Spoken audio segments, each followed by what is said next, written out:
ব্রেকফাস্টের একটি মেনু পিঠাই পরোটা খুব সহজ পদ্ধতিতে কিভাবে বানানো হয় আজ তা আমি তোমাদেরকে দেখাবো।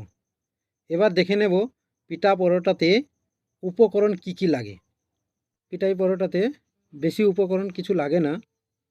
ময়দা, দেখতে পাচ্ছ, তেল, লবণ আর পরিমাণ মতো জল, তা দিলেই হবে। এবারে একটি জায়গা নিলাম, এবারে পরিমাণ মতো লবণ দিলাম আর পরিমাণ মতো জল দিলাম। জলটা দেওয়ার পরে এবারে ময়দা দিয়ে দিলাম। আগে বলি, ময়দাটা মেলানোর পরে ভালো করে মাখিয়ে নেওয়ার পরে কিছুক্ষণ ধরে রেখে দিতে হয়, যাতে ময়মটা খুব ভালো হয় এবং খুব সফট হয়। তা প্রথমে আমরা ভালো করে ময়দাটা মাখিয়ে নেব।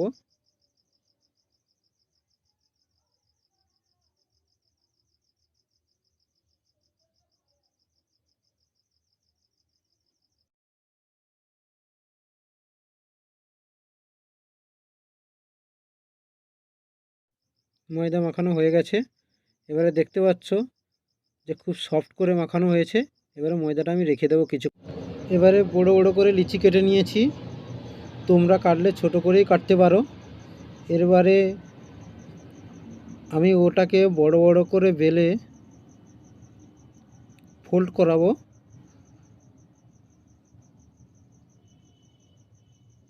ফোল্ড করে নিতে হয়, ফোল্ড করে কিছুক্ষণ রেখে দিতে হয় যাতে ময়দাটা খুব ভালো সফট এবং জমে যায়, তার কারণে। এবার দেখো, এবারে অল্প করে ফোল্ড করার আগে অল্প করে তেল দিলাম, দিয়ে হালকা করে শুকনো ময়দা দিয়ে দিলাম, দিয়ে এবারে ফোল্ড করে দিচ্ছি। 3, 4, 5 যে যেরকম পারো ফোল্ড করতে পারো। ফোল্ড করার পর এটাকে কিছুক্ষণের জন্য রেখে দিতে হয়। আমি করে নিয়েছি, দেখো বেশ কটা। কিছুক্ষণ রাখার পরে এবারে ওটাকে নিয়ে আবার ফের বড় করে বেলে নেব, বড় করে।